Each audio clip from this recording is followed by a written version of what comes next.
জীবন মানে প্রতিযোগিতা নয়, কিছু ব্যাপার আছে জীবন মানে।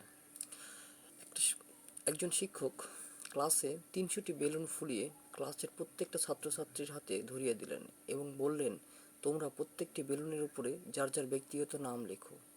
এবং সেই নামগুলো লেখার পরে সেই বেলুনগুলোকে ক্লাসরুমের ঠিক মাঝখানে রেখে দেওয়া হলো এবং সবাইকে বলা হলো যে তোমরা তোমাদের নিজস্ব নাম লেখা বেলুনগুলো তোমরা খুঁজে নিয়ে নাও।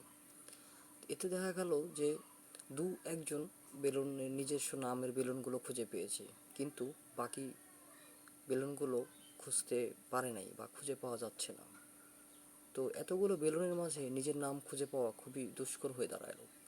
তখন শিক্ষক বললেন, তোমরা একটা কাজ করো, প্রত্যেকে নিজের ঠিক সামনের বেলুনটি ওটা নাও এবং ওটাতে তোমার যেই বন্ধুর নাম লেখা আছে তার হাতে তুলে দাও। এবার দেখা গেল খুব অল্প সময়ের মধ্যেই বেলুন তার কাছে পৌঁছে গেল। বেলুন হাতে বসে থাকা তার সন্তানময় হাস্যোজ্জ্বল ছাত্রছাত্রীর দিকে তাকালেন শিক্ষক। তার চোখে আনন্দদায়ক চিকচিক করছে। বাবারা, পৃথিবীতে সুখ ছড়িয়ে আছে, ঠিক ওই বেলুনগুলোর মতোই। খুঁজে নাও, কিন্তু নিজের জন্য নয়, অন্যের জন্যও সুখ খোঁজো।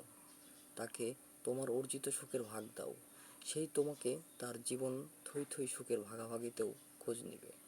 জীবন মানে শুধু প্রতিযোগিতা নয়, জীবন মানে সহযোগিতা। এই শিক্ষা আমরা আমাদের ভবিষ্যৎ প্রজন্মকে দিতে পারি, তাহলে আমাদের ভবিষ্যৎ প্রজন্মগুলো আরও সুন্দরভাবে লালন পালন এবং লালিত হবে। আমরা আশা করি এই শিক্ষাগুলো আমরা আমাদের ভবিষ্যৎ প্রজন্মকে উপহার হিসেবে দেব।